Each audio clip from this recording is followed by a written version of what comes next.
to the MMA Roadshow, episode number 103 and a half. My name is John Morgan. Cold Coffee is, I don't know, comfortable on his couch somewhere in Las Vegas. He'll be doing some editing here in a little bit when we send all this to him. He is not here in London. If you heard the earlier episode this week, he took vacation like a dummy and left right before fight time. But that's all right, because that means I got to have a week with the European crew. Yeah, you did.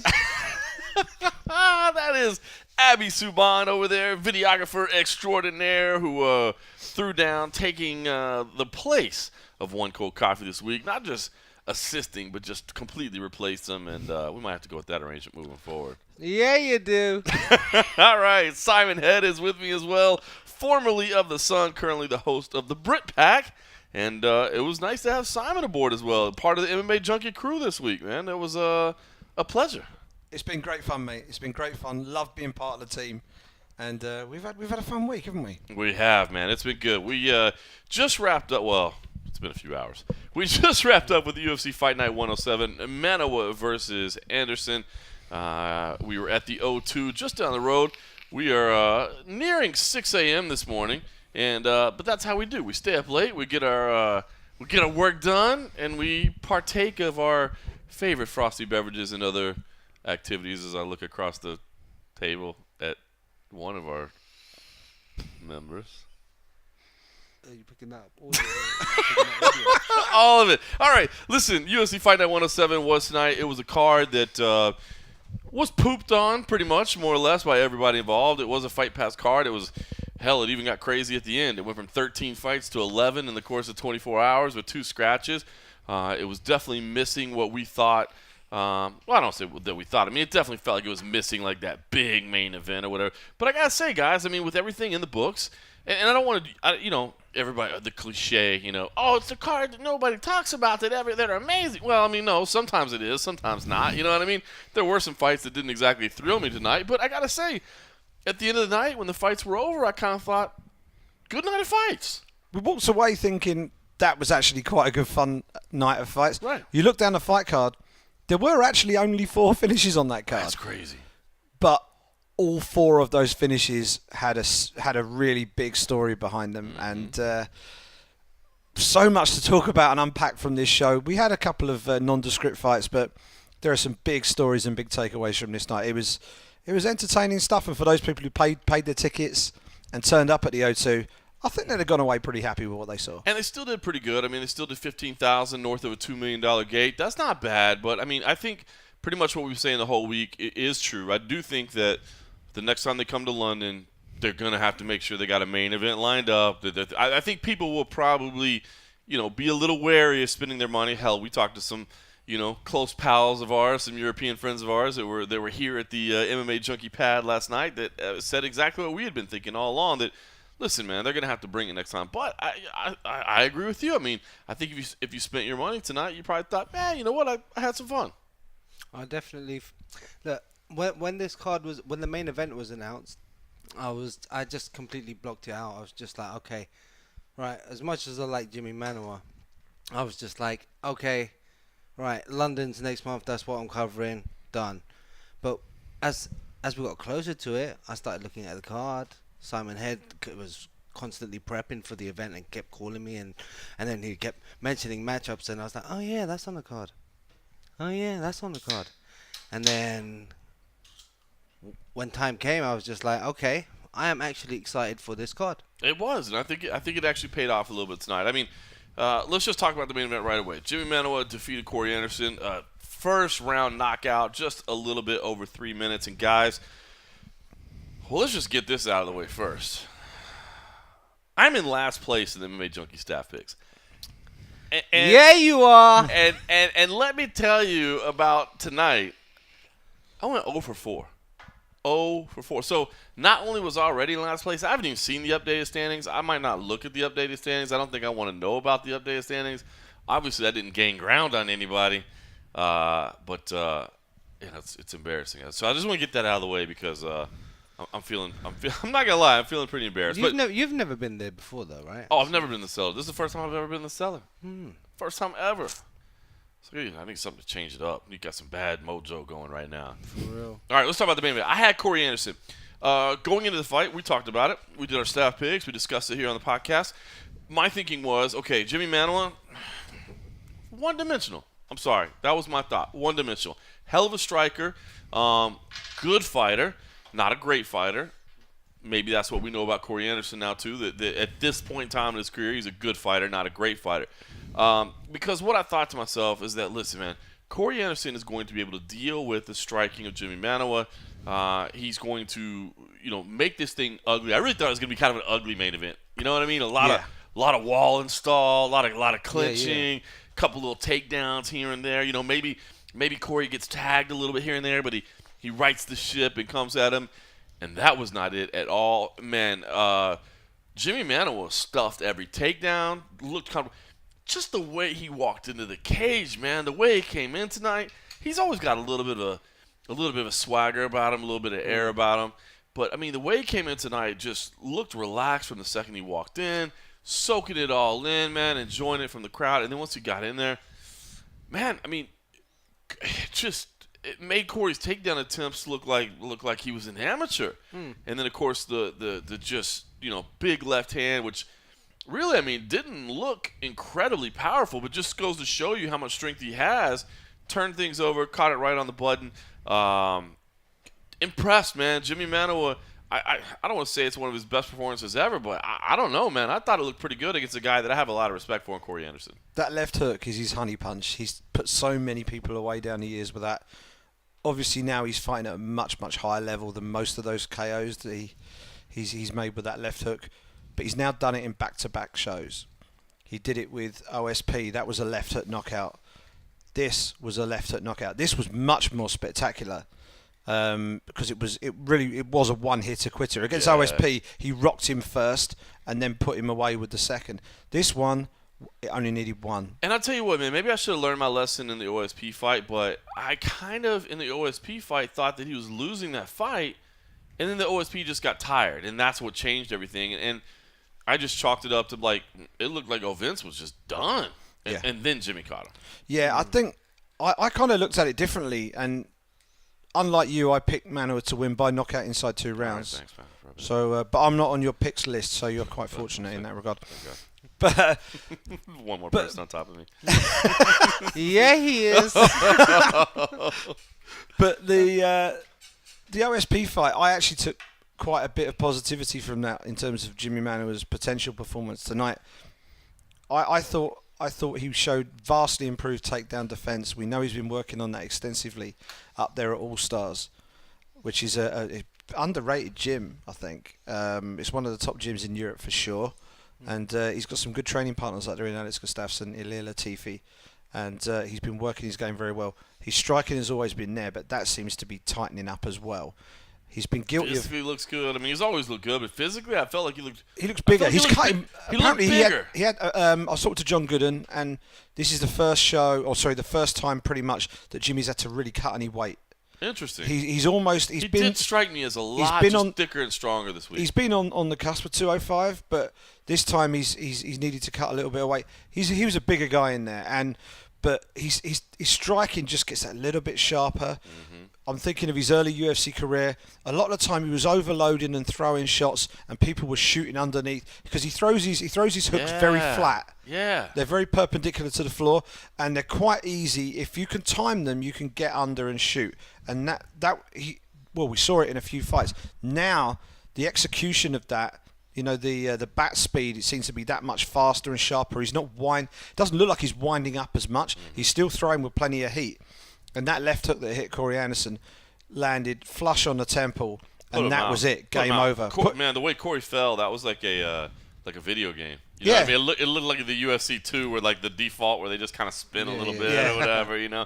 Abbey, what do you think? I mean, he got done with that fight, and he said, "Listen, man, I want the winner. You know what I mean? I want the winner of the title fight. Daniel Cormier, Anthony Rumble Johnson. It's happening in April. It's just a couple weeks out. He wants that winner. I mean." That to me seems a little strong, a little big up the path. But I mean, I guess you can't blame a guy for asking for it, right? I mean, what do you think when you heard him making that call out? Did you think, well played, Jimi Manuwa, or did you think, come on, player, that ain't gonna happen? I've been around Jimmy a bit. I've seen a lot of his fights. I just think, from what I see with Jimmy, he's, especially in the last two occasions, so was OSP and now it was Corey, right? I mean, he's coming in with an air of confidence that he hasn't had in a while. Right. He's just been, every time we've been around him, and we've been he's always around at European shows when we've gone to All Stars. He's either on him or a guest fighter or something. He's just he's always been the quiet one, And this week he came in like, this is my main event. Yeah. When we spoke to him earlier in the week, he seemed happy and he's just like, he had this smirk on his face, like he knows something that we don't, and that's the way he went into this fight, confident. I just felt Jimi Manuwa's, firing on all cylinders, and he's just ready to go. How about this? Because you make a great point that he's always seemed like the quiet one to me. And I don't know if it was just a proper British attitude or it was just a reserve guy or whatever. No. Here's the other one they threw out tonight, right? How about when people asked him at the post-fight press conference if he'd be interested in the John Jones fight, which that's pretty good. Dan Hardy, UFC commentator, had said it at the Q&A. He's like, I'd like to see him call out John Jones. Kind of does make some sense because I would think like just thinking that you're going to get the title fight might be a little much, especially when John Jones is coming back, this summer.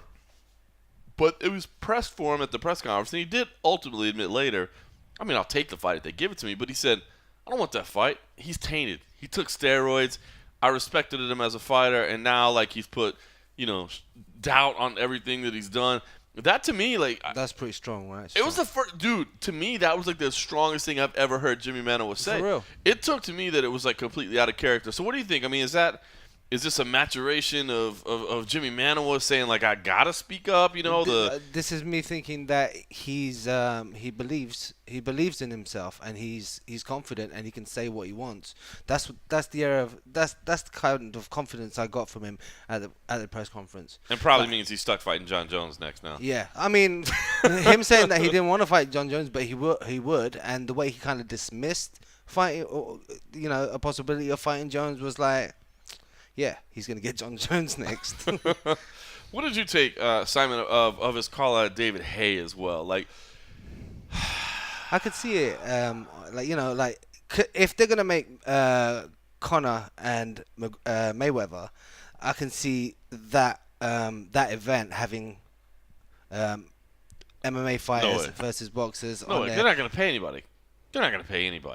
You know Those two, between Conor McGregor and Floyd Mayweather, they're going to want to squeeze every last dollar out of that. I mean, you know how boxing pay-per-views work. Dude, it's like it's one fight and nobody else. Yeah. David Haye, I know, but David Haye versus Jimi Manuwa? David Haye's doing very well for himself. He's just had a very big fight. So you're in for it. I am. I'm in for it as well. Here's the thing. Oh, God, so now every UFC fighter's going to call out a boxer now? No, but we asked him this. Too? Maybe give me the Undertaker. Give me I just worry about fighting MMA. Yeah, but listen to this, right? Because we spoke to him in the week. And this is a guy who he trains with one of the top British middleweight boxers, Dillian White. He's one of his sparring partners. I asked him, I said, with everything that's going on, Roy Jones Jr. is angling to fight Anderson Silva. It was something that they tried to push for a while back. Nothing happened. He's trying again. Of course, we all know about Conor and Floyd. I said, would that ever be something that interests you? And his answer was very interesting. He answered very much as if it was kind of almost like a wait and see kind of thing. I actually think he could transition quite well into boxing. He's got a good boxing style. He spars with boxers all the time, and he spars with some flipping good ones as well. I mean, Dillian White is legit. And to call out David Haye has just come off the back of a boxing fight with a guy called Tony Bellew, a fight which he lost, but he drew a huge amount of fans for that fight. His previous fight, he fought a guy that no one had heard of. No one had heard of him. I think it was some Australian guy. They brought him out. He's like the Australian champion, which doesn't mean much, really. So, shots fired. Thank you to our friends in Submission Radio if they're listening. Oh, no.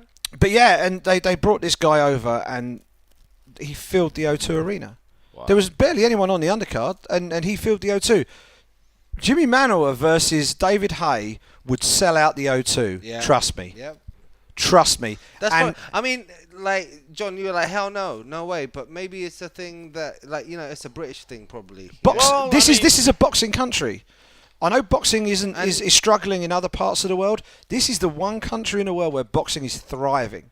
Germany too, right? Yeah. Kind of, yeah. They're kind of losing their stars with the Klitschko's on the wane. We had this conversation earlier on in the week. Like, when it comes to boxing, like, I get it. I respect the sport and the art form, but at the end of the day, in comparison to MMA, it feels like a handicapped sport. They can only use their hands, whereas in MMA, like. But I guess the thing that concerns. So I mean, so you're saying you're down for this one matchup, right? And you guys are both English, and it makes sense to you because of all the things that are involved. They're English fighters and all this. So, but I mean, doesn't it scare you a little bit? That like just like for instance, everybody's calling out Conor McGregor. Like no matter what weight class they're at, hell, Anderson Silva's calling out Conor McGregor, right? I mean, doesn't it concern you a little bit that like now every time somebody wins, they're gonna be like, I would also like to fight the 112-pound champion of the IBF 257. Like, but what? There's no money involved there. But here's the thing, They're only right? going to call out the big names, Right. and that's what we're interested in. We're in a new era now. At the end of the day, if someone's talking about this sport that we love in the same breath as boxing, that's a good thing for our sport. Certainly right? is over here. It might not be in America, I don't know, but over here. We want, all right, we're in this bubble, but we want this bubble to burst and everyone to see it. Right. Yeah. So this may be a way in. The one thing I was going to say with this is the Conor McGregor-Floyd Mayweather fight, and one of the problems I have with it, and I've always had with it, is that Conor is a world champion. And I think as a world champion, you have a duty to defend your belt. We were talking before we went on air. Conor's an incredibly successful mixed martial artist. He's won 4 world championship belts, hasn't defended any of them, right? So ridiculous. Right? Facts. Yeah, so ridiculous. Facts. But, so his duty really is to defend those belts. Now, Jimi Manuwa doesn't have that responsibility on his shoulders. Also, I think we're in a new era, John, where we've got free agency, we've got people potentially moving from promotion to promotion. Maybe boxing becomes part of that equation where guys start to compete across codes and they maybe take a boxing fight here, a mixed martial arts fight here. I'm not necessarily saying it's a good thing for the sport. It would be hard though, right? Because the UFC would have to, because the way it's set up now, the UFC is not their promoter, right? The UFC pays in their contract. And it's exclusive. And that would be outside. So, I mean, what do you think, like, the UFC would have to get a fee or a cut of the purse? They'll have to work it out. They'll have to co-promote in some form, yeah. In a way that's, beneficial for everyone, and if people are going to want to do that, they're going to want a cut of that, and they'll find a way, right? I think it'd be an easier... It's a young... we're a very young sport still, so... It can evolve. It's still evolving. Yeah. I think it'd be an easier thing to negotiate as well. I know the numbers wouldn't be as big, and I think that the promoter who would probably be involved over here, a promoter by the name of Eddie Hearn. Actually, David Hayes self-promotes. So if he self-promotes, then that makes it even easier. If the biggest boxing promoter in the UK, Eddie Hearn, got involved, then I still think it's doable because I think he has a certain level of respect for what the UFC do. He proclaims not to be a big fan of MMA, but he has a lot of what his events look like now. Take a lot of inspiration from what UFC events are packaged like. So he certainly knows what's going on in that respect. And I think it's a fight that if they decided that, okay, let's give it a go, and don't forget IMG are looking for new and original ways to make money. Maybe the occasion you can't make it a habit. It has to be the exception rather than the rule. It has to be. That's but what I was saying. Like in this market, it actually makes a whole lot of sense. It'll be the biggest Jimi Manuwa fight you could make in the UK because you're not going to get a world championship fight over here, are we? It's a good point there. I mean, it's a bigger fight than probably anything you can do, other than a title fight. There's back page newspaper news in the UK if that happens. Definitely. I guess times are changing. My newly 39-year-old ass is going to have to get used to some changing times, I guess. Yeah, it does. This guy's cut off already at 6. It's 6 a.m. I'll cut you a little bit of slack. Yeah. All right, well, I'll tell you what. Let's take a quick break and so we can reset some things. My frosty beverage is low over here, and who knows what Abbey Subhan's doing over there. So we got to work all that out. In the meantime, while we do that, judge for yourself. Listen to poster boy Jimi Manuwa after a huge win and impressive performance in the main event of UFC Fight Night 107. Back at the O2, main event. Didn't go your way first time round. You more than made up for it this time. How sweet was that?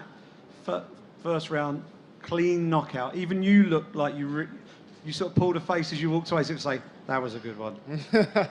Yeah, it was great to deliver a devastating KO in front of my hometown crowd in London, and very satisfying.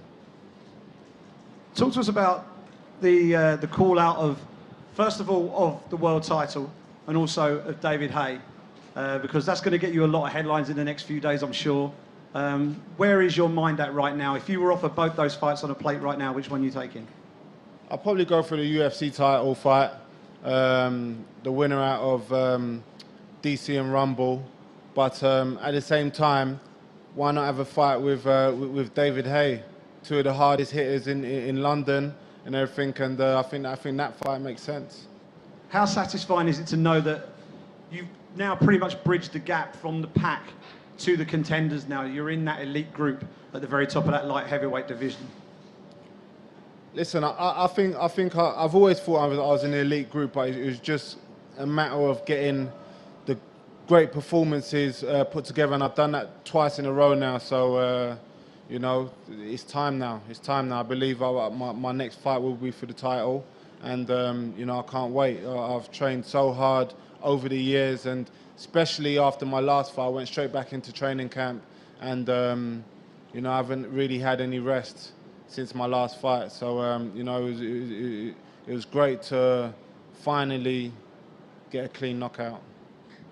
Simon kind of touched on the fact that you took a big step up tonight, man. I think really people really probably give you the respect now that maybe you felt you deserved.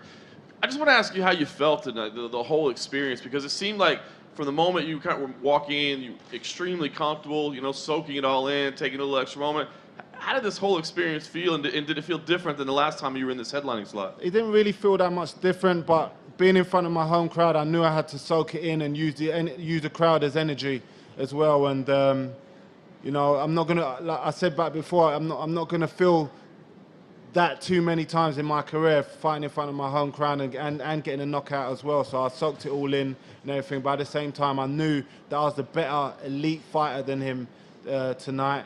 And I knew I just had to take my time, and he would make the mistake, and I made him pay for it. And Corey admitted that your takedown defense was better than he thought it was. I mean, you said yourself you're a knockout artist, but do you feel like maybe you answered some questions, or maybe people just don't give you the respect that you deserve for the other aspects of your game? Listen, people can say what they want. At the end of the day, when we get in there, it's a fight. That's what I say to everyone. It's a fight when we get in there. It's not technical. It's not wrestling. It's not boxing. It's a mixed martial arts fight. So we knew what he was coming with. We knew he'd try and mix up striking with takedowns, and we worked tirelessly on takedown defense for this fight. But we do that anyways, and I work with the best team in the world, all stars, Nova Fulsa, Kettle's Gym. I've got the best trainer, the best training camp and everything, and everything came together. Jimmy, yesterday at the fighter Q&A, Dan Hardy mentioned that if you won tonight, you should call out John Jones. John Jones obviously going to be returning for him from his suspension. There hasn't seemed to have been an answer on how to beat John Jones clinically inside the octagon. Do you think you possess that answer? I'm not interested in John Jones. John Jones takes steroids and that. He's been banned for steroids and that. He's a great. Before I was a big fan of John Jones. The things he's done in the octagon and everything, but he's been suspended for a year or something, and he's had issues before. He's a great fighter. I greatly respect him, but he's been done for steroids, and that taints everything that he's done. So I'm not really interested. When he comes back, I'll fight him, no problem. But I'm focused on the belt right now, and that's going to be the winner out of DC and Rumble Johnson. And for you, after the last loss, it seems like there's been a real fire underneath you to go out there and prove it. And you've got 2 amazing finishes. What's the difference now? Why is it now that we're seeing a better Jimi Manuwa than ever before? Because I learned from my losses. I learned from my loss to Gustafsson. I learned from my loss to Rumble Johnson. And I've made those things correct now and everything. And now I'm fighting the best in the world.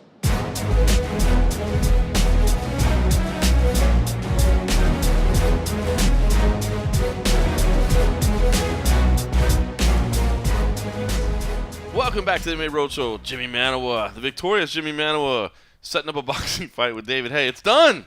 Simon Head and Abbey Subhan are reporting. Behave. Agreements have been reached. No, I'm just kidding. All right, let's talk about the co-main event. Man, how damn good did Gunnar Nelson look tonight? This guy, Gunnar Nelson, always has a good upside to him. I mean, he's just such an incredibly interesting guy. His demeanor is so unique. His game, his submission game is awesome, which I love really good grapplers like that. You know, just those high-level grapplers. I know people love, you know, the knockouts, the stand-up wars, and I do too, man. I love watching 2 people go at it, you know what I mean? But when you have a craftsman on the ground like that, you got to love it. And he did look fantastic tonight. And, you know, Alan Jaban's a guy that I've had respect for. You know, saw him come up as an amateur. You know, I've watched his whole rise, and it's been a pleasure. And I know how talented he is, but Gunnar just absolutely dominated tonight. Simon, man, it's crazy because we're talking about UFC 194 not that long ago, where Jimi and Maya, you know, kind of dominated him, and here, man, he's looked fantastic in back-to-back wins, and dude, I think this might have been one of the best fights of his career because not only did he get the win done by submission, but I mean, he rocked Subhan. I mean, he could have had the knockout. I think he could have easily had the knockout and just decided, no, I'm going to throw him on the ground and choke him out instead. I thought it was really interesting the way that you framed the question to him in the press conference. You were asking him the selection process that he went through when he's in there. He's a very cerebral fighter, and a lot of the time you see fighters and they seem to fight on instinct. You get the impression with Gunnar, he's just got all these little subroutines as they're taught, you know, in his head, and it's a case of, right, I'll choose this one to, you know, to do this one to do this. People sleep on Gunnar Nelson's striking, and he has got excellent, if slightly unorthodox, striking. But there's no question he's got really crisp technique, heavy hands, and good feet. We don't always see that much of his feet. It tends to be punchy based, but you know, he's got excellent karate based striking. And as you say, he could have finished with strikes, but he went, because he was almost on autopilot. He virtually said that in the interview, that he just went with what seemed like the most logical way of finishing the fight with what he saw, and that was his bread and butter, which is his jiu-jitsu. It's funny because I did say, like, the selection process. I should have just like, can you reveal some of your programming? Yeah. You know what I mean? Like, yeah, let's hear the code that you were operating at that particular moment, because he's a little bit of a robot at times. But you did get a little bit of personality out of him as well. You got him to talk about the fire. That was obviously kind of a fun point of conversation this week. You know, last night, you know, there's a fire. God damn, was that last night? Well, two nights ago now. At 6 a.m. in the morning. Yeah, but you know the fighters were all pushed out in the street, and they had to do all that. But you brought it up, and it was kind of funny because Coach John Kavanaugh, had poked fun at him the night before on that video that we put together, and then he kind of poked fun at himself too. It was cool, wasn't it? I mean, that was really why I asked him. I thought we would either get another completely deadpan response, which would have been amusing enough, but he kind of joked. He was like, "Oh man, I was really scared. All this," and it was kind of funny. He kind of sort of left his character a little bit, but that is actually the real Gunnar. He's got quite a wicked sense of humour, but it's behind this stony facade, and when he's in front of the media, he tends to be very deadpan. But actually, if you listen to him sometimes, he's actually he's got a bit of a sense of humour there. He really does. You have to peel back the layers. Abbey, what do you think about this guy, man? I heard somebody told me tonight, and I don't know if it's true or not, and I don't know if I should even say who it was. They were like, you know, they were trying to put together a fight with George Masvidal, and Masvidal turned it down, and that's how this fight came to be. And I'm like, no, I hadn't heard that. I don't know what you do with Gunnar, because I cannot see anybody in the division like wanting to fight him, because there's not like a lot of upside to it. It's so like, dude is so good, striking is good, grappling is incredible.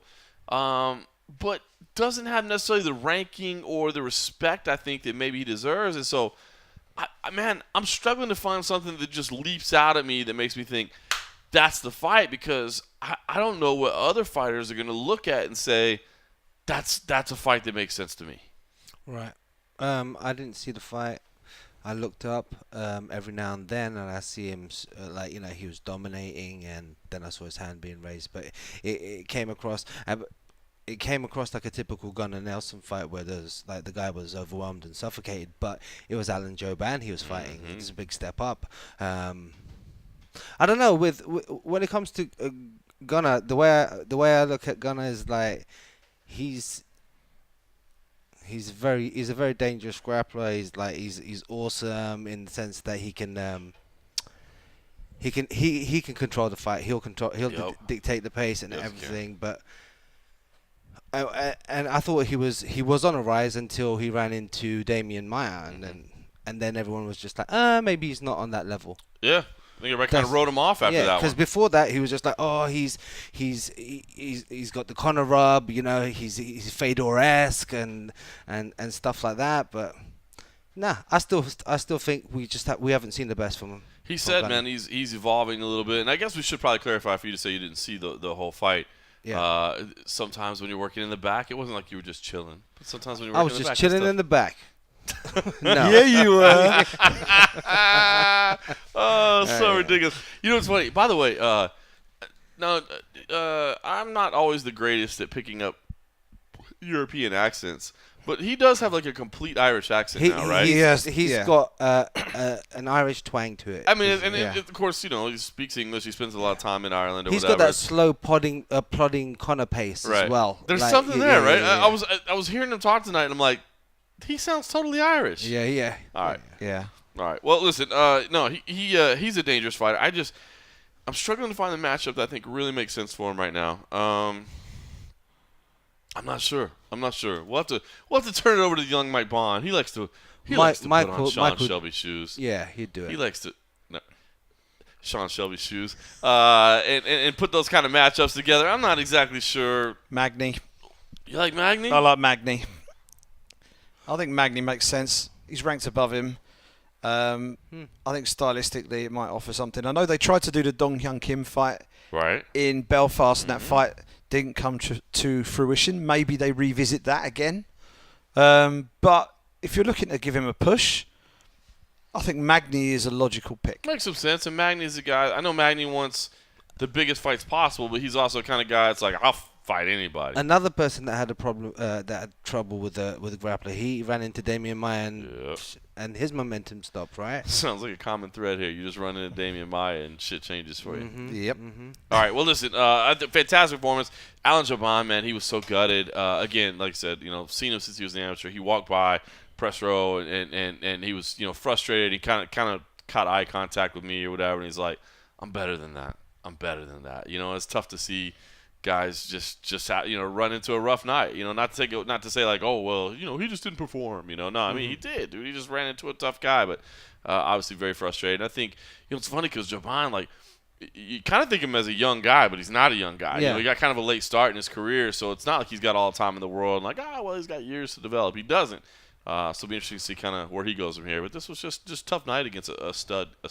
Yeah. Absolute stud. All right, well, listen, I did want to play a little bit of audio from Gunnar Nelson because, damn it, you just can't beat Gunnar Nelson. And, again, I thought he was pretty insightful tonight and even a little bit humorous, which who knew he had that side. Here's Gunnar Nelson.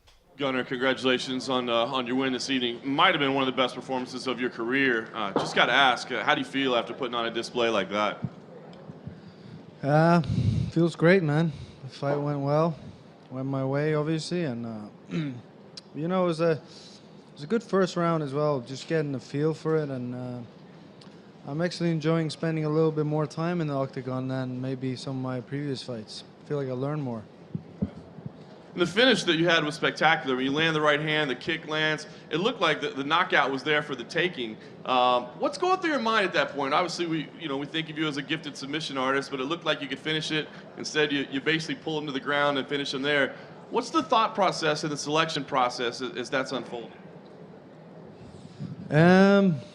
You know, at that point, it was just the most obvious opening for me. You know, it was just, I thought the way it went was just the most clinical, really. You know, he was, instead of running into him and throwing a bunch of shots to get the knockout, it was just he was out. There was no need to give him a good few more punches to the face. He's a pretty guy as well. He's a model, you know. There was no need.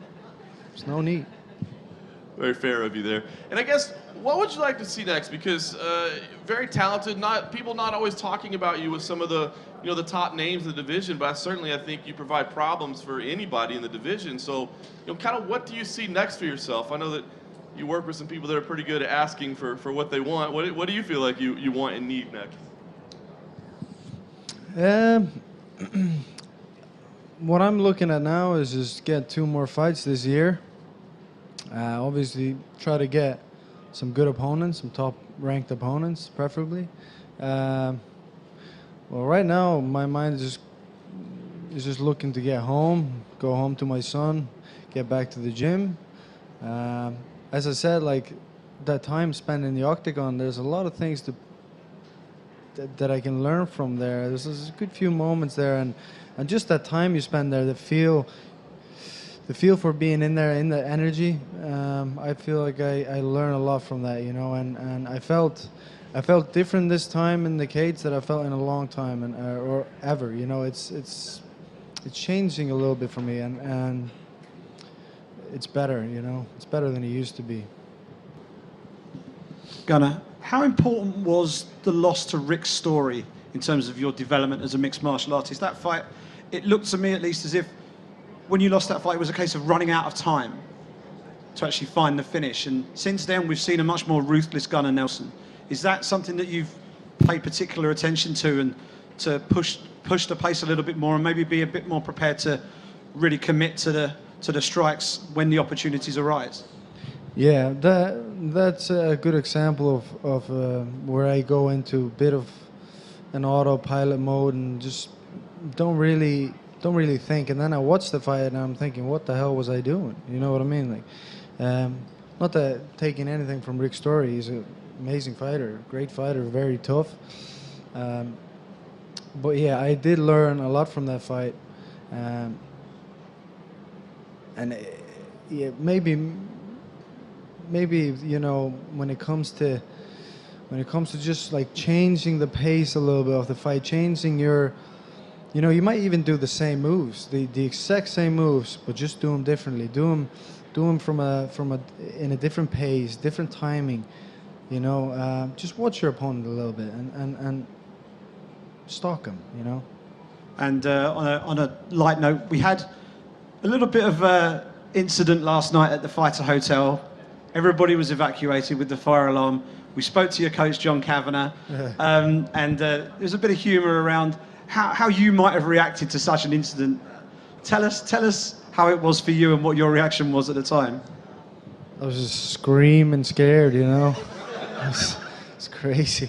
No, we were actually literally about to close our eyes, and then this thing goes off, and we didn't know it was just in our room. Actually, one of my roommates farted really bad, and we were actually discussing if it was that, because it was fucking horrendous. Sorry for cursing, but yeah, we waited a while. Actually, we were just thinking it would go off eventually, but the sound was really annoying, wasn't it? It was just.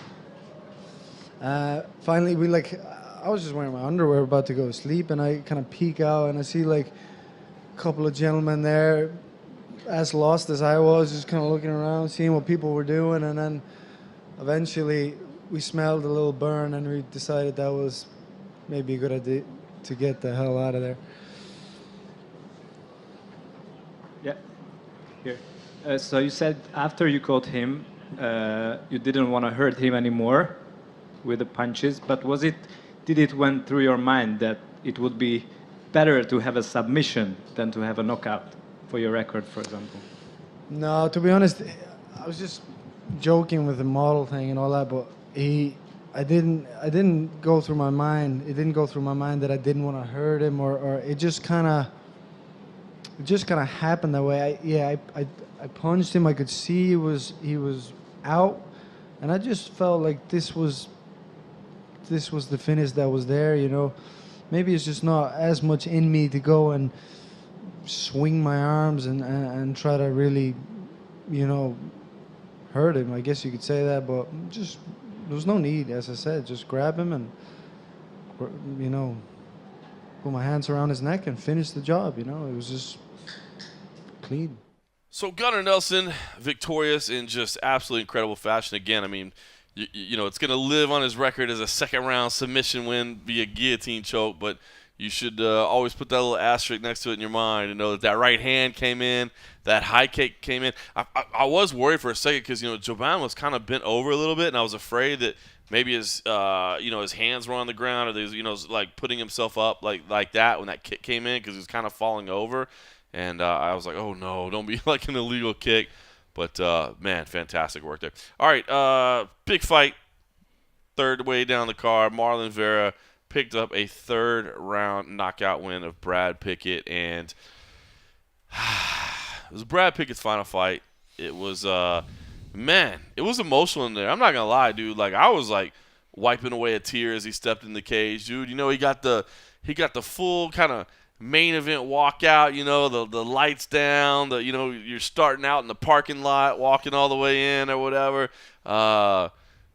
Arena was on their feet, man. They were giving them all the respect they deserve. Very, very, very loud, very cool in there. Of course, he had the newspaper with him that he was allowed to walk in with. They had all the messages of support that had been, you know, gathered for him by the UFC staff, and they put that together for him. And, yeah, you contributed to it, Simon Head. I actually contributed as well. So, Abbey, you got a little note on there as well? Yeah. Very cool, man. Very cool. So, yeah, I mean, I thought that was a cool little touch by the UFC to put that together. And, dude, was fighting pretty good. Was fighting pretty good. You know, I thought the first round was close, but I thought he edged it out. I thought the second round he looked fantastic. And then the third round came, and I think he slowed down a little bit. I think Marlon finally started to dial things in. I mean, let's not forget, Cheeto took this on short notice, had to fly across the Atlantic, and I thought that, you know, you could definitely feel a momentum shift. And then on top of that, I feel like Brad pressed potentially unnecessarily when he didn't need to in the third round. And I do wonder how much of that just had to be with, like, he wanted to put on a Pickett fight. You know what I mean? That's just how he's wired. Right? That's just how he's wired. I mean, we were watching it in the back. It's kind of an amusing story. We were watching it in the back, and we watched the first round, and I think we were just getting ready for start the second round.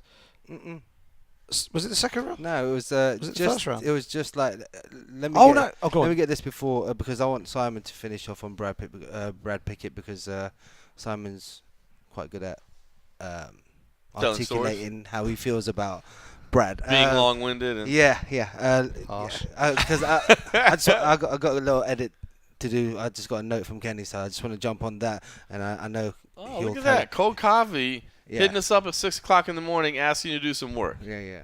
And so that's nice of him. Yeah, we were in the back. And we all kind of stopped for this fight. We all kind of stopped. I stopped what I was doing, and I was settling for it. And we were just about to sit back, and someone said, "Oh, Arnold Allen's coming." And so we just turned around, and he was walking through the door, and the fight had just begun, and we were like, "Oh." So I stood up, and I looked at Arnold, and I go, "Arnold, Brad's fight's just started. Do you want to watch it?" And he was like, "Yeah, if that's all right." And he looked at the PR person. The PR person looked at me and was like, "Yeah, it's okay." So we stood there for 15 minutes and watched the fight. That's awesome. Well, you know, I think that just kind of echoes the sentiment that you know we kind of all talked about on the show earlier this week. That, you know, I saw a lot of people, especially kind of American fans, like, he's not a legend. He's not a legend. Come on. But I think you can show, or you can see rather, to anybody here in the UK, like what he meant in terms of this market, and for a young guy like Arnold Allen, you know, an up-and-coming stud who we'll talk about briefly in just a moment, picked up a huge win over Makwan Amirkhani. For him to want to come in, and it's supposed to be his moment in front of the media and his moment to kind of soak in his accomplishment and brag about himself a little bit, and to him say, "Nah, actually, I'd prefer to just sit back and watch this fight." That means something. Mm-hmm. It does, and he might not be a legend outside of the UK. I think we touched on this on the pre-event show. He's definitely a legend here, and the reception that he got clearly affected him as he went to the octagon. He was wiping tears away as he got in the cage. He was doing his best to soak it all in, and when he went in there, he produced probably the best 2 rounds we've seen from him in a long time. Yeah. I had him 2 rounds up. I think a couple of the scorecards might have had him 2 rounds up. Yeah, it was 1-1 on one card and 2-0 up on the other 2. And as he went into the 3rd round, the main thing that I sort of took from watching him fight was he was being much more savvy with his wrestling. Whereas normally he would like to just stand in the pocket and throw. Right. He was mixing things up a lot more than we've seen of late, and I was thinking he's fighting smart. He wants to make sure he wins this, and he used his wrestling quite a lot in that 2nd round. Going into the 3rd round, we were looking at it going, Vera's going to come at him now because he knows he's down on the cards. He's going to be berserker mode now for him. Right. Go for broke, right? And he didn't go completely crazy, but he did push the pace noticeably, and the head movement that we saw from Pickett in the 1st round wasn't there in the 3rd. He started to get picked apart, and the press room was packed predominantly with Brits. And it's hard not to root for the Brit, especially when it was his retirement fight on home ground. But it was a bit like watching a car crash in slow motion. Yeah, because you can start to see it unravel. Because we were looking at him going, it's one of those fights where you're watching the action, then you look at the clock. You're watching the action, then you look at the clock. And that's what it was like. It's like, okay, he's got 2 minutes to, he's got 3 minutes to go. He's got 2.5 minutes to go. He's done half a round. And I'm thinking, okay, Brad, time for a takedown now. Yep. 2 minutes to go. Definitely time for a takedown now, Brad. 1.5 minutes to go. Take him down now, Brad. Fight's over. And then it gets to a minute and pow, head kick. Spectacular head kick. Yep. And all the credit in the world to Marlon Vera for producing that in the 3rd round of a fight, coming in on short notice, having to travel halfway across the world to do it. On enemy territory. He had everything against him in this fight. And he produces that, having lost 2 rounds. All credit to him. But it was like they put a pin in the balloon in the press room. Everyone was like, oh. Yeah. And it was honestly, I was genuinely upset for about an hour and a half after that. And it was just because it felt like he was getting sort of the perfect send-off, the fairy tale finish, and it just didn't happen. And real life isn't a fairy tale, and that's what we saw. Brad in the post-fight press conference, I was slightly surprised that we saw him, because he told us in the lead up to the fight that he would be an emotional wreck after the fight. I thought he was in remarkable spirits when he came to the press conference. He was having a bit of a laugh and a joke. He was being incredibly positive, had some really nice things to say about Marlon Vera, saying how pleased he was for Marlon that he got the extra money to help his family, and the fact he's got a daughter who's been ill. It just made you feel even more proud that he's represented our country in MMA. And and the one I hate clapping at press conferences. Hate it. I started that round of applause. I in the press saw that. conference. I was wondering if I should call you out or not. I still did not clap. Like, I learnt my lesson early. Yeah, early. And It's you know. There's one exception, and that's a retirement. I think if they've put the service in, I think they deserve it. You know what? No, it's funny that you say that, because I've teetered on that as well. I'm not gonna lie about that, because I do agree. I hate the, attaboy. Yeah. I hate that. Yeah, that's but I think that's a fair discussion to have.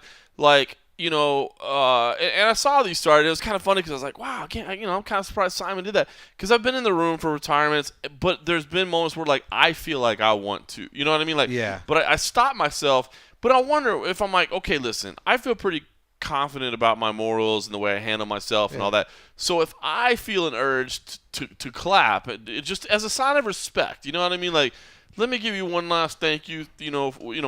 How many countless interviews have you done for me? How much, how much have we worked together? I mean, essentially, like, after you interview a guy 30 times and go to all these fights, I mean, it's not want to call it a coworker, but you do kind of have a working type relationship. It's a working relationship. It is, you know what I mean? And yeah, so it's kind of funny. I think it's kind of like an interesting discussion topic because I agree. I cannot stand it when I see people like jump up and this. Does and me- that. it does my head At in. one point, I thought it was MMA media snobbery, but after it was explained to me, Right. like Yeah. you're there to cover the sport.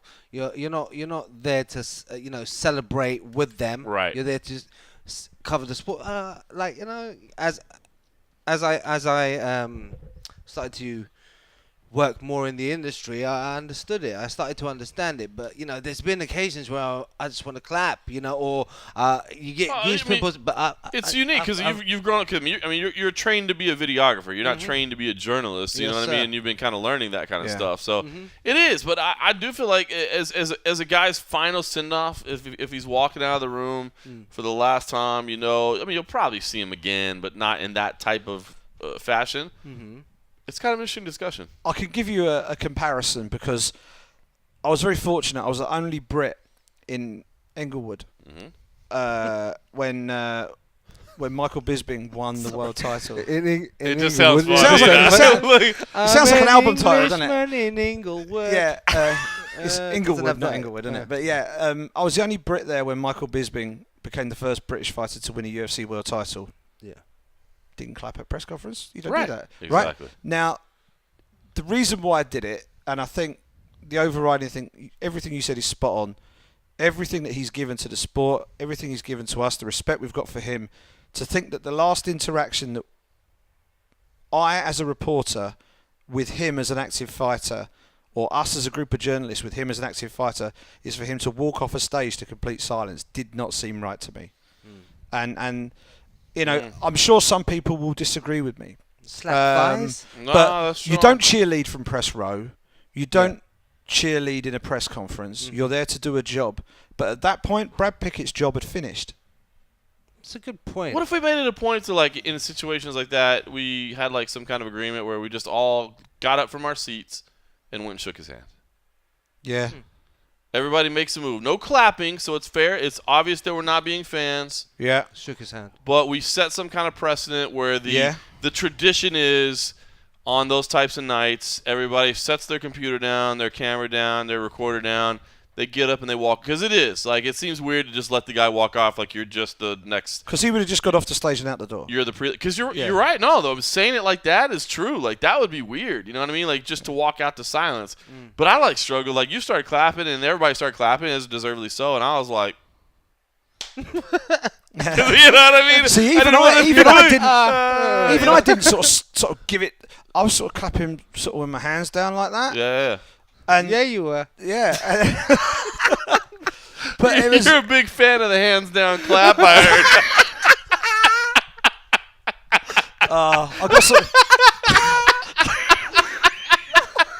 I got some cream. It's cleared up. It's all good. Yeah, but so maybe that would be a nice touch. Like we could try to start some tradition. We're like, Something. We're I like, hey, think- listen, media, make sure that like when it gets done, if you want, you're not required to, No. but if you want to show your appreciation, customarily we'll all jump up, walk to the side, shake his hand, shake his hand, shake his hand. It makes a lot of sense, and like sometimes you just wanna like you said, his job's done. He's paid his dues. We've covered his fights, and it's gonna stop now. That relationship has ended. Yeah. Let's thank him for it with a handshake. That's a great way to, With a handshake. That's not the way you look. Like, that's a great way to put it, though, man. I like I said, that relationship has ended. We'll start a new one going on to the next phase of their career or whatever. It's interesting. Man, good points all the way around. All right, well, listen, take nothing away from Chito Vera. Came in, performed in difficult circumstances, did well, and came over and called me out while we were at the host hotel. Pretty funny. What did he call you? I heard something. So what happened was he walked by and kind of made eye contact real quick while we were all working. So we left the arena because the fine folks of the O2 decided that about 4 minutes after the press conference was over, we just all needed to get the F out. Yeah. Turn the lights off on us at one pulled point. the Can we just say power, that? yeah. Seriously, we're working in the press room and they turned the lights out on us. F you. All right, so we went back to the host hotel because there was better internet than there is here at our Airbnb apartment. Got some work done from there. And, yes, the sun is up, by the way. We're closing in on 7 a.m. Went over there to work, and Cheeto Vera happened to walk by and kind of make eye contact, gave a little head nod. And we're like, hey, congratulations. And he basically came over and was like, oh, you think I did good? Yeah, I was going to talk shit to you today. I wasn't going to talk to you at all. Yeah. He said it with a big grin on his face. He was laughing the whole time. Basically, if you go back to Phoenix earlier this year, Cheeto Vera had accepted to fight Jimmy Rivera on short notice. Yes, yeah. Jimmy Rivera then changed his mind, said, no, I'm not taking that fight. And I got involved in like some because I had found out what happened and verified because it was like the report was, it was announced and then it wasn't announced, and people were like, what's going on? So I got the truth out of everything, kind of made some quotes, and Jimmy Rivera kind of talked to me a little bit on Twitter, and then, got involved with fans. And the thing was, I did think Jimmy was kind of in the wrong. Like, you accepted the fight, and then the next day you're like, nah, I changed my mind. I'm not accepting the fight. Like, bro, dude, you said you'd take the fight. So I thought Jimmy was wrong. That said, I also understand what Jimmy's saying, like, Maybe I kind of rushed into this decision. Like, I mean, look at where I'm at. Look at the win streak I put together. Nothing against you, Cheeto, but I gained nothing by beating you. And that's fair, dude. He's coming off a win over Uriah Faber. You know what I mean? Like, come on. He's in a great spot. So I kind of it's one of those situations where you're like, you understand both perspectives. You know what I mean? You're like, I get where this dude's coming from, and I get where that dude's coming from. But I guess somewhere along the line, I got some discussions with fans, and I think I just responded to somebody's like quote with like an LOL, but I guess he saw it, and I didn't direct it at him. I just thought the comment was funny. I just thought the comment was funny. It could have been anyone. It could have been anyone. Simon on the floor. Cheeto was pissed off. He didn't like that so much. He was like, I was going to not answer your questions, and I hate you. Wow. But then Imagine he did that but at a press conference. Then he was like, I'm just joking. Okay, He was. He's like, no, I'm just kind of having fun. But seriously, don't ever talk shit about me again. So it's pretty good. But big win for him, man. As you said, he's got an incredible backstory with his situation as a father and I totally much respect how he didn't play the heel this week. He didn't play the heel. He didn't embrace it. He was a gentleman throughout the whole week. Yep. And we walked up to him expecting him to be like, yeah, I'm going to spoil the party and stuff. And he was just so nice. I just walked away from it going, oh. Yeah, he's right? a nice guy. I know.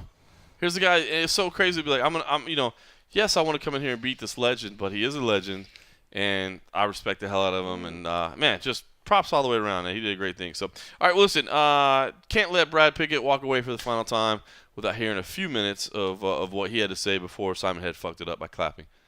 That's me clapping, by the way. Yeah, you are. Sounding like that. All right, I am going to grab another round of frosty beverages, and while I do that, let's listen to One Punch, the last time we'll see him on the dais as a fighter. Okay, Brad, it's the press conference I'm sure you've been thinking about for a little while now. It didn't go your way. You were 1 minute away, potentially, from winning that comeback fight, and it just didn't quite go your way for you. What are the overriding emotions now you know that you've laid your hat down in the octagon and walked away from that cage for the final time?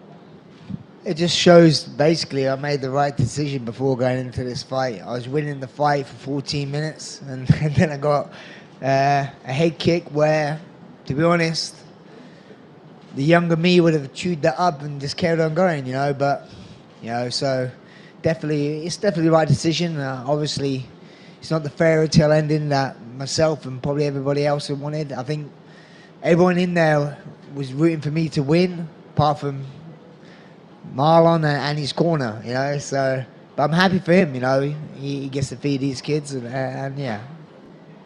Talk to us about the walkout, because it's a little bit special. Your walkout is always special to the British fans, but we could see on the screens back here that you were trying to take it in, but also it looked like emotion was just getting the better of you as you made it to the cage there. Yeah, this whole week has been just crazy emotion. Like whatever I had throughout my career, tenfold. It's been really the support I've got from the press, the fans, the staff. It's just been mind blowing. And I'm forever grateful for this sport and the UFC to give me a platform to, when I first started fighting, I fought in Portsmouth Pier for I didn't even get paid. I got a free table for my friends to watch me fight. I never thought in a million years won this sport would be where it is today. Well, actually, I did. I knew the sport would be great, but I didn't think in my career or even my lifetime that we'd be where we are today with the sport. It's been amazing, and it's been an absolute roller coaster. You know, for me and my fans. You know, it's not easy being a Pickett supporter, I tell you. And as you walk away from the sport from a competition standpoint, what will be the abiding memories that you take? And when you bring up your young family and you start to tell tales of when Dad used to step in the octagon and fight, what will be those standout moments that you look back on with particular pride? Well, just the way I fight, like I did tonight. I go out on my shield. You know, I could have played it really safe in that third round. I knew I won the first 2 rounds. I could have just tried to get a takedown and lay on top of him. But you know, like I always do, you know, I live by the sword, die by the sword, and you know, yeah, I did do that for the fans, and you know, not anymore, but but yeah. Pickett, just talk a little bit. You said how emotional the run-up to this fight was for you. You shared your time at ATT with some of the new wave of British fighters. Just talk about, you know, what that experience was like, and how emotional was it for you to say goodbye to the guys at ATT? It's emotional for me to say goodbye to just the sport in general. You know, like I say, I love this sport. It's helped me provide for my family for many years. But I've left the sport in a really, really good spot. You just saw tonight some great young talent, Arnold Allen, you know, and Mark Diakese, you know, 2 studs, you know, and Jimi Manuwa tonight, you know, headlining. And when the UK MMA scene is in a great place, and you know, and if I've been some sort of part of it throughout my career, I'm happy, you know. Brad, you were up 2 rounds on 2 of the judges' scorecards, but it did seem like in the third you pressed. You pressed forward. It didn't pay off, but I wonder, you know, in hindsight, do you wish you would have maybe played it a little differently, or is it almost like a source of pride that, you know, even being up 2 rounds to none, you pushed? It's me. It's my fighting style. I live by the sword, die by the sword, and I say I fight for the fans, you know. So I could have just I didn't have trouble taking him down when I wanted for a takedown. I could have just took him down and laid on him and make it boring, but you know, that for me, I wanted to be in a typical Brad Pickett fight, and a typical Brad Pickett fight would have been me get up from that and carry on fighting, you know. But unfortunately, obviously, my age didn't let me get up as quick as I could. You know, I wish I said to the referee before the fight, let me go stiff. You know, and I felt I was okay a little bit, but obviously I have to look at it back. You know, I love Grant Warman, so I know he's got a job to do, and you know, I love his son, so I want to make sure I can still speak to him. You know. Very nice. And I wonder, you know, you've gotten a lot of praise this week for how you handled yourself and, you know, announcing your retirement, getting to do it at home, just the way you handled the whole process. But you had a chance a year ago to walk out on a win.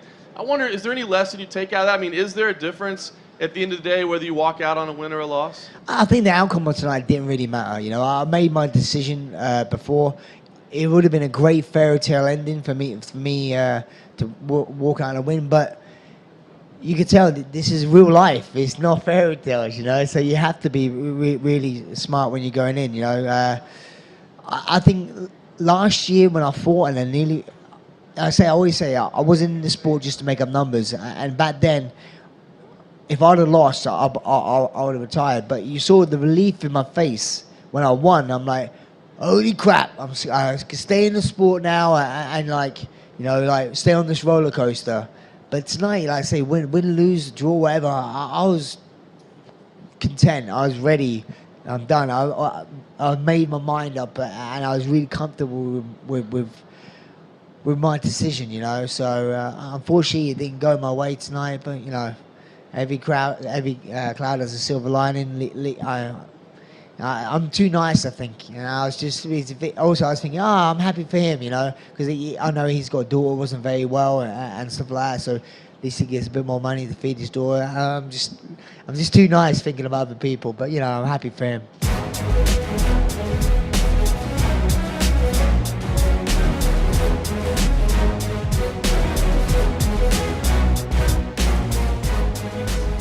Welcome back to the MMA Roadshow. That was Brad Pickett. I think we'll be hearing from him again, just not as a fighter. Sorry. It's getting a little 7 a.m. here. Arnold Allen did pick up a split decision win over Makwan Amirkhani. Fun fight, man. This was really a fun fight, dude. The exchanges that these two had in the grappling and the transitions was a lot of fun. I gotta say, hard to call it a robbery. I do think 2 scores of 30-27 shocked me. I thought that was bizarre to say the least. But I actually scored this fight for Makwan Amirkhani, and I won't call it a robbery because, man, I was just razor thin on some of the rounds. But I don't know, man. 30-27 seemed a little bit wrong to me. What did you guys take out of it? Abbey, I know you I don't want to say like buddies with Makwan Amirkhani, but I mean, we met him early on in his career, and you guys have done several interviews together. You've done some stuff for us at MMA Junkie and worked with him, and I know you have a decent relationship with him. I did think, some of his striking, I like some of the techniques he was throwing in there tonight. I did think he gassed a little bit early. I did think he looked a little bit tired. And I did think, Arnold Allen showed that he's gritty as hell. But I mean, what did you think about kind of the scoring of this fight and just what it means for Makwan Amirkhani going forward? Because this is a guy we talked about beforehand that we think has star quality, but is kind of a little mercurial and tough to read sometimes. So he kind of painted himself into a corner by saying he didn't want to fight again unless they went to Finland, and they're not going to Finland. Yeah, it wasn't a good night for Finland. We'll just say that. Yeah, right. When I watch, I stopped for this fight as well. I said I stopped. The only fight I stopped for was the Brad Pickett one, but I also stopped for this fight. I've got a good relationship with Makwan. Like you said, we've done various interviews and so on, and over the time we've, I'm not gonna say we're best friends, but we've got a relationship there. I was excited to see this fight. From what I could see, his striking's come a long way. His counter striking. He had a little check hook that was working. Man, it looked nice. He's been picking up a few things at SBG, but you could see it was razor thin. It was super close, and every time I was editing something at the time, but I was watching this fight, and I could see Makwan. I thought Makwan took it too. I did. The only thing that could have swayed the judges, what I thought could have swayed the judges, was the last transition at the end. Yeah. Makwan, I think Arnold had his back, right? Yeah. And that's the only thing that I thought could sway it, but I was pretty confident Makwan got the win. Close fight it was, and I did score it that way as well. I still think there's some upside to him. Maybe he's still a little bit of a development process. Simon, I'll ask you, Arnold Allen now kind of takes the baton a little bit, right? I mean, we kind of said going into this, interesting that they take 2 young, in their careers at least, prospects developing. Arnold Allen, of course, being incredibly young. But were you surprised at all by what Arnold Allen showed tonight? Do you feel like he's the real deal? Is he a blue chip prospect? Is the jury still out? What do you think? I think it's far too early to tell. I think he's only 23 years of age. He's had 13 pro fights, 3 in the UFC, and I still don't think we've quite really scratched the surface of what he's capable of. I mean, a fighter's prime is normally in their early 30s, late 20s, early 30s. Yeah, 28 to 32, 33. Yeah, I would say so. So he's got another 5 years before he gets there. 5 years in MMA is an absolute lifetime when it comes to what you can learn in your development and evolution as an athlete. I thought he showed an awful amount of composure in that fight. I was sort of watching it on and off because I was producing stuff backstage as well. But a lot of what I saw at the fight was Arnold having to fend off some pretty strong submission attack from Makwan. And what I did see and what I did take from that was he's composed. Yeah, He's obviously been put in those positions a lot in his training camps up there at TriStar in Montreal. Yeah, he's been put through the ring, all right. Yeah, he didn't. You see some fighters, they end up in a submission predicament and they panic. Yeah. And the minute they panic, the fight's over. He didn't do that. He was calm. He didn't try anything outlandish. He just knew what he needed to do to keep the fight alive, and did a good job. Showed some good stuff of his own. I thought it was a close fight. I can't say I can give a definitive score. of what I saw, I thought Makwan had the advantage in most of the exchanges I was watching. But in terms of going forward, I think he needs a slow build. In the UFC, that's sometimes difficult to achieve. But in the case of a prospect who is as young as this, he needs a steady build. And they don't want to be throwing him to the wolves so early, especially in the weight class that he's in. Oh, yeah. There's still plenty of fights that you can make out there that don't rush him along. I agree. I feel like I still feel like there's things that we need to learn about Arnold, but I think we saw some bright things. And the thing about Makwan is I feel like, part of like his aura is the fact that he does have that I don't know what the word I'm looking for is, but that demeanor that he has where he's just kind of ho-hum into it or not or whatever, but I feel like that translates into his overall body vibe sometimes. It just kind of costs him a little bit. I feel like there's definitely some athletic prowess there, but every now and then it's just like he's trying to rely on his natural abilities too much and not the aggression. I don't know. I still feel like there's something there. Yeah, I'm still very high on Makwan, but I'm also very high on Arnold there. High on lots of things tonight. All right, let's talk about the final preliminary card. Listen, Joseph Duffy, a guy that I think we know what we got. Dude looked amazing tonight, man. Reza Madadi, of course, we know about some of the things that he's been alleged to involved with, and I completely missed this fight. Oh, you didn't see it? Oh, well, fair enough. Well, Joseph Duffy, when you go back to watch it on UFC Fight Pass, you will see that, man, Joseph Duffy looked, on point. I can't even praise him. Dude, he was so calm and collected as he was, his jab was so fast, his stand-up was perfect. He was just clicking on all cylinders tonight. Mm-hmm. I can't say enough about Joseph Duffy. 30-27 all the way around.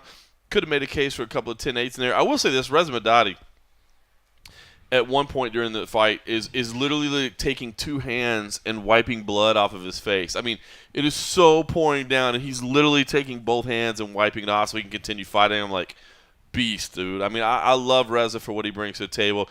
There was a reason Joe Duffy was the biggest favorite on this card, and he performed like he was. Credit to Madadi because he's a tough son of a bitch, man. He will go in there and do it. But Duffy just looked phenomenal. Mm-hmm. Yeah, Reza Madadi is harder than a coffin nail. He's tough. He's tough, and he got pieced up through that fight. Duffy was just picking his shots. I thought Duffy showed him a lot of respect because he didn't go gung-ho for a finish.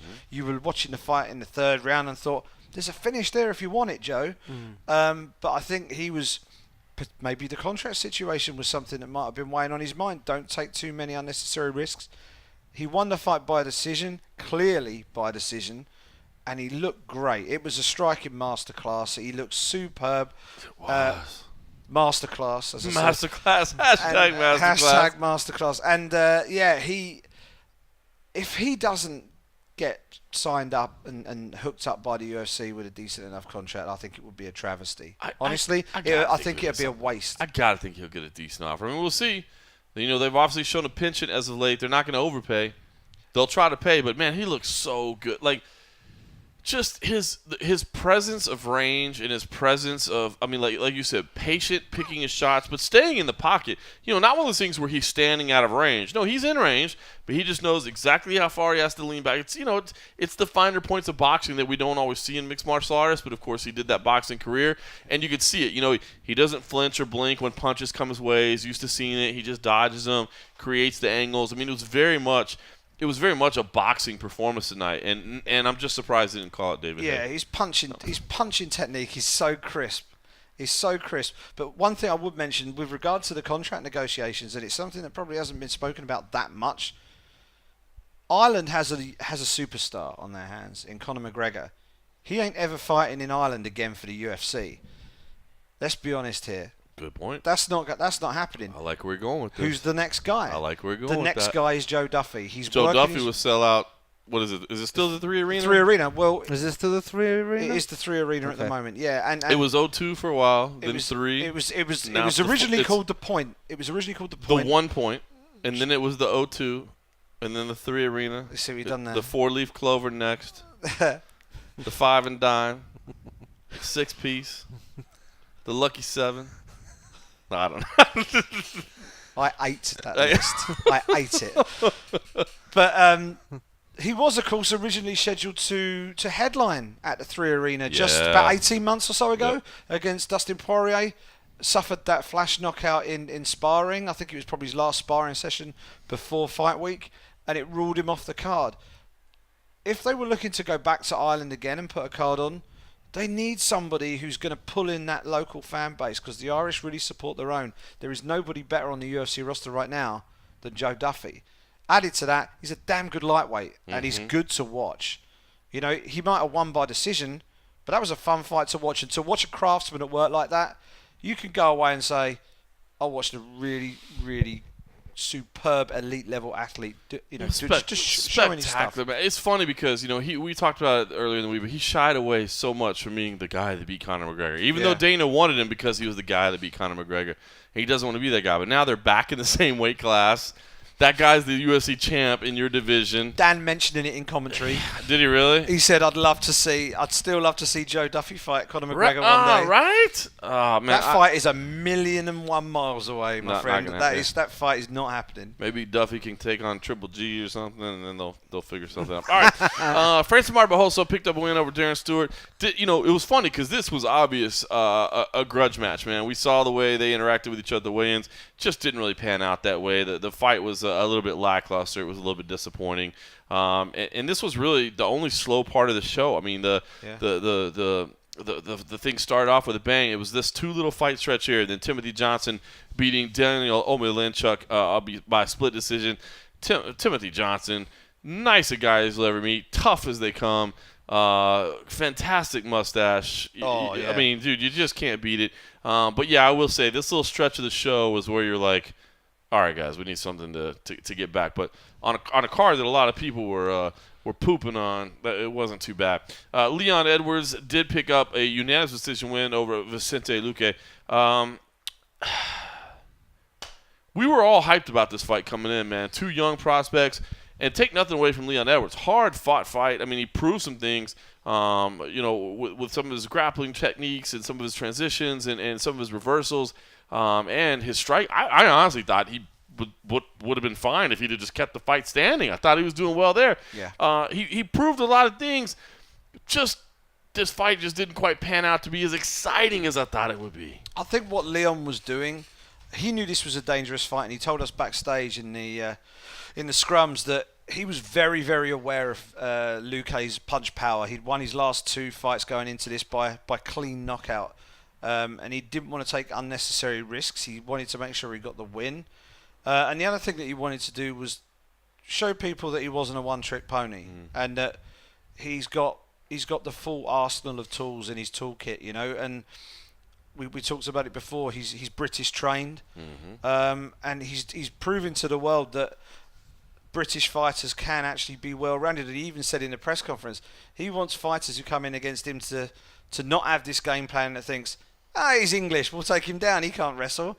Because he can. He's actually quite handy at it. It's interesting. And he showed against Vicente Luque there.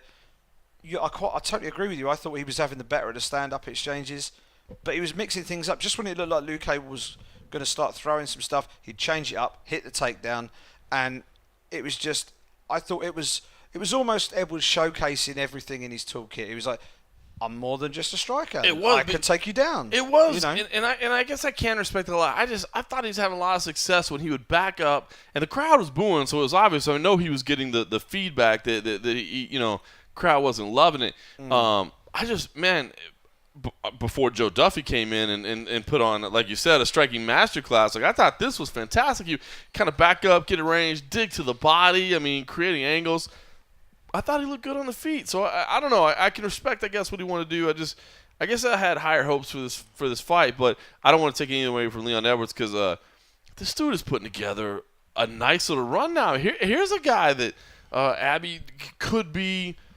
A flag bearer of English MMA, like the least, the most unheralded, the least heralded guy that probably deserves some respect now. Mm-hmm. Yeah, I agree. I agree with that, but I still want to. I want to see the next challenge for him. Yeah. Who do you think? Not Cowboy. No, I don't think he's. I think Cowboy's a massive step up. Right. I think that's a massive step up. I mean, where is Leon sitting in the rankings? He isn't. He's not ranked. Yeah. Right. So we want to get him in that realm. So we want to get him in that realm. So who's tinkering around the top? Santiago Ponzinibbio might be interesting. He's an Fun. he's an all-action fighter. He makes you fight for 15 minutes. I like that. That would be. I like that. He would give Leon some serious pressure, and we would have to see him adapt. He'd probably have to fight off the back foot to some degree. I think that would be a serious test for him. You look at other people sort of at the bottom half of that welterweight ranking. This Ryan LaFleur might be interesting. He's fought Kamaru Usman before and lost to him. I mean, if he beat Tarek Safadine, if you wanted to really push him, if you want a big test, I think that would look good.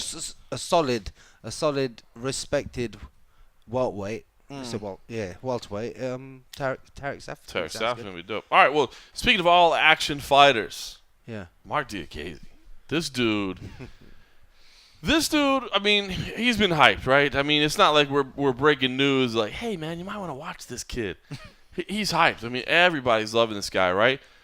And you know, his first couple of outings, you know, a little bit up and down. But when he's up. And this fight, I thought this was incredible. I mean, this to me was a coming out party in this fact that, you know, you come in, you gotta get your feet set a little bit. But when you could be featured in Fight Week all week, and I remember, you know, we were setting up the schedule as we always do at MMA Junkie. You know, Simon, you and I were talking. I'm like, hey, can you work with the USCPR? Find out, you know, media day, who they're gonna have, you know, whatever. And it was funny because they were like, well, we're gonna end up having the top 5 fights available. Plus Mark Diakiese because we get so many interview requests for him. I'm like, cool. Well, we'll at least be able to talk to him, whatever. I mean, that just goes to show the amount of popularity here in England that he has. That, you know, he's kind of buried down on the prelims a little bit, but everybody wants to talk to him, so they bring in a media day. He came in, told you guys, I'm going to win this thing by first round spinning high kick. And damn it if he didn't try to go out there and win the thing by first round spinning high kick, right? I mean, I thought that was just some braggadocio on his part, but he came out there. And the athleticism that he showed to come out and throw those techniques was incredible. And then, of course, just the cracking shot that saw Teemu Packalén kind of just fall like the delayed reaction on the fall of the floor. It was spectacular. Yeah, it was like he's felling a great big Finnish pine tree, and down he went. If for those of you who are familiar with Conor McGregor's past work. It had shades of the knockout of Ivan Butchinger that actually got McGregor the lightweight Cage Warriors title and eventually got him his spot in the UFC. There were similarities there. This was more spectacular, I think. But it was at it straight from the start. The one thing he didn't mention there, he did all of this in 30 seconds. He did all of this in 30 seconds. This 30 seconds, he hit him with a 2-touch spinning spinning back kick to the head, which connected, not flush, but connected. He then hit Almost him had it. Spinning back kick to the body, then another 2-touch spinning back kick to the sternum, at which point Packalén thought, better close the distance a bit. Yeah. At that point, wallop. Huge punch, down he goes, and the best thing about it for me was he didn't chase more punches. He knew he'd knocked him out, and he knew the aesthetic was going to be good. He hit him and stood because this guy just... Someone tweeted me and said, this is the slowest I've ever seen a man fall over. He went down in installments, didn't he? He was like, pump, down he went. Amazing knockout. Breakdancing celebration, which is becoming a trademark of his. And he was... When he came backstage and talked to us, Abbey, he was calling out the reporters, wasn't he? He was like, I told you. I told you. You better start listening. Yeah, what did I tell you? I told you, yeah. No, I don't care. I'll take on anyone. What did I tell you? Oh, you want to hear something from me, don't you, Simon? You want to hear something from me.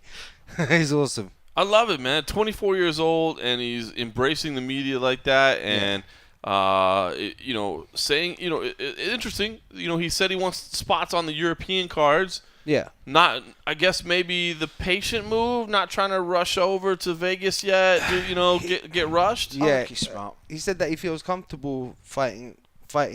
Obviously, it's like, you know, less travel and it's expensive to take your coaches over and stuff like that. So, yeah. He said he wants to fight 3 times this year, right? Yeah.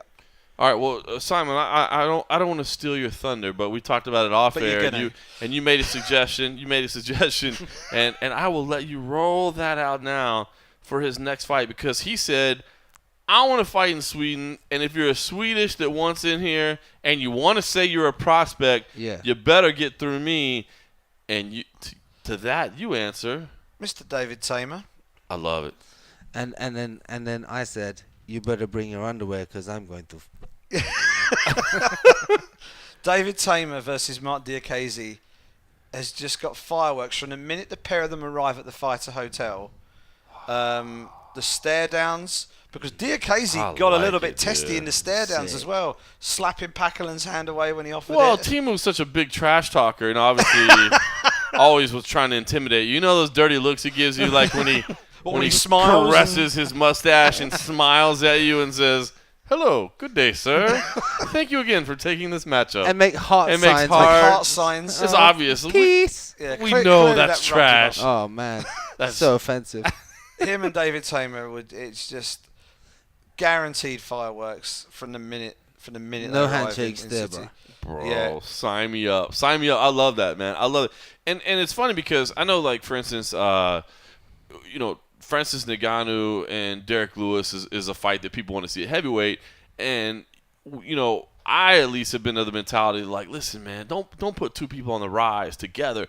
But that's because heavyweight's thin, right? You know what I mean? You got like a handful of people already, and a bunch of them are like kind of on their way out. I'm like, don't put them against each other now. Lightweight? Come on, dude. Like, I could. It's deep, yeah. So yeah, 75 people in the division, bro. Put them up against each other now. Yes, it's two prospects, but one of them's gonna get a big step up, and that fight stylistically, build, dude. The build up. You could put that on the main card, dude. That Sweden show, you could put that on the main card. Is that an FS1 show? I think. Maybe a Fight Pass show. If it's a Fight Pass show, it could be a co-main event. Dude, holla at your boys. Let's make that fight. All right. Enough said there. We got to do this. Brad Scott asked him. Great fight, right? I mean, dude, these two were. I'm not saying they were the most technical times. They both got a little sloppy here and there. But, dude, Askham was rocked, and he came back, and he was banging it out with Scott, and you had the Askham Army over there just Yorkshire or whatever. Yorkshire. It was a great fight, man. Kudos to these guys. I thought Brad Scott did enough. He did get the nod by split decision. If you didn't watch this fight, man, go back and check it out because it's just two dudes going out and banging. You know what I mean? It was a lot of fun. I loved it. And I actually haven't seen it yet. I know it's up on the site, but I haven't seen it yet. Obviously, it's past 7 a.m. here, and we got to run to Heathrow in a little bit. But you guys are back there. Brad Scott had a breakdown on the back. Well, first of all, before I say the breakdown, who can throw out the line that he said earlier about the fight? Yeah, he said, and I'll quote you, because did it make the edit? Yeah. It's there. I left it in. It's in there. Yeah. He said that my arsehole was twitching like a rabbit's nose. Which means he was a little nervous. I love that. Over the split decision verdict. I'm going to re-edit it and put that at the start of the interview. Oh, dude, you should like cut to some B-roll with the rabbit nose, just pulsating like this. On it. Oh, that'd be great. No, but Brad Scott, emotional. I mean, I didn't see the video yet. Because we've been working, whole night. But I was copied on the email and I saw the screen grab that you sent. Man, he like had his head buried in his hand or whatever. I mean, he got incredibly emotional. Yeah. Yeah. It was it Steve that asked the question? It was Steve Cook. Yeah. Yeah, Steve Cook from Severe asked the question, and he started to talk and then he just went. It was like Brett Johns-esque, like. From Belfast when he broke down, just proper emotion there, just raw emotion just came out. Basically said what? I mean, you've been thinking about walking away from the sport. His back was against the wall. He felt. What did he say? What was the headline? He was going to quit and decided not to and to give it one more go, and he also thought that this fight might be one that ends his career if he lost. But he thought, I'm going to give this one more go. I'm going to really give this everything. And he'd said this straight away at the start of the interview, and he looked drained and tired but happy. But I think as he was sitting there, the adrenaline was dumping.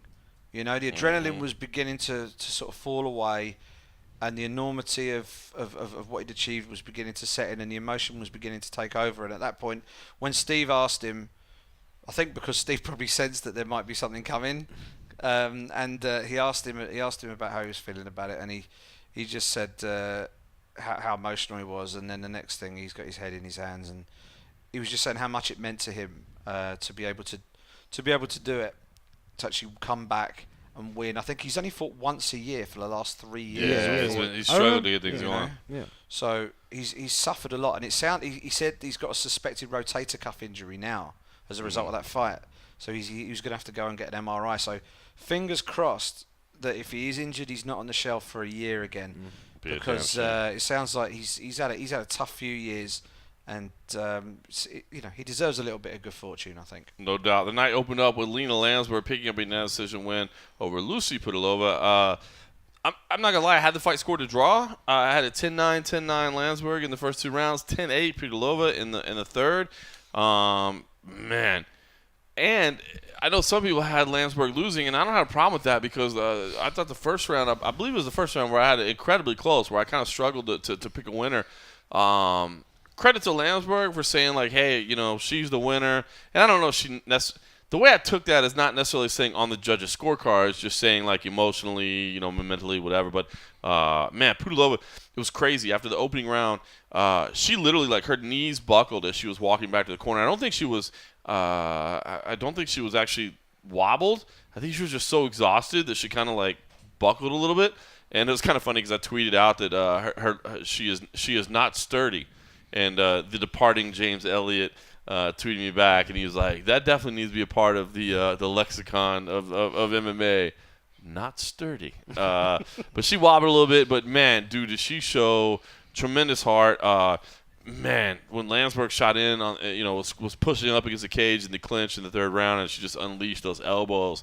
And it was like, punch, punch, punch. Oh, wait, you're not going to move? Elbow, elbow, elbow. Oh, wait, you're still not going to move? It was just crazy. And you could see the blood, like, all over her leg, spurting out of Landsberg's face. It was crazy. So kudos to Landsberg for getting the win. Maybe she just deserves it because she ain't exactly had the easiest run in the UFC so far in her young UFC career. But I had this fight scored to draw. I'm assuming we'll definitely see Pudilova back. She came in on incredibly short notice. And Landsberg, man, the pictures are bad, and I know again, it's early in the morning here, but you saw her when we were over at the host hotel a few hours ago. You saw her, and I imagine she's going to get some weird looks at the airport here in a little bit. Yeah, she might have to check her head in as excess baggage. It's that big now. She's basically growing half her head. It is. It's terrible. It's terrible. I mean, like, it's incredible to think that you have a fight with Cyborg and you get absolutely blasted by the most physically intimidating, hard-punching female fighter in MMA, and she steps in there with this rather timid-looking Czech fighter, who actually busts her up worse. Because she looked worse after this fight than she did after she looked not too good after the Cyborg fight. Let's be honest, but and in the hotel the swelling had really kicked in, and which I believe is one of your lines, isn't it, Abbey? He's cut off. I'll just turn his mic down here. Yes. No, yeah, it was. Sorry. No, I was looking. This was at the time of this fight. It was the first fight on the card, right? So I was still setting things up, and every time I looked up at the screen, she had a nuke. She was bleeding from somewhere different, right? So every time I looked up, was. Yeah.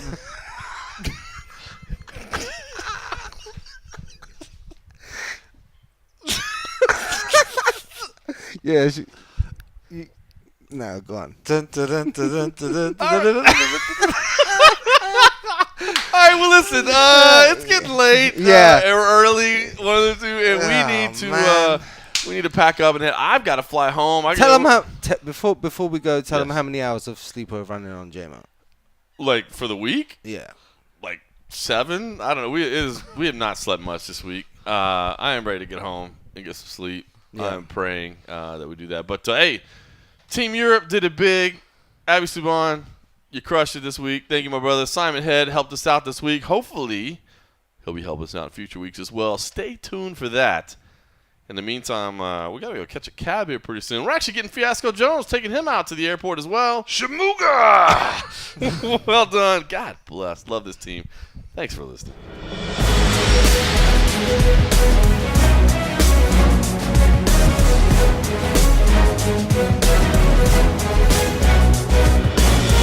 Yeah.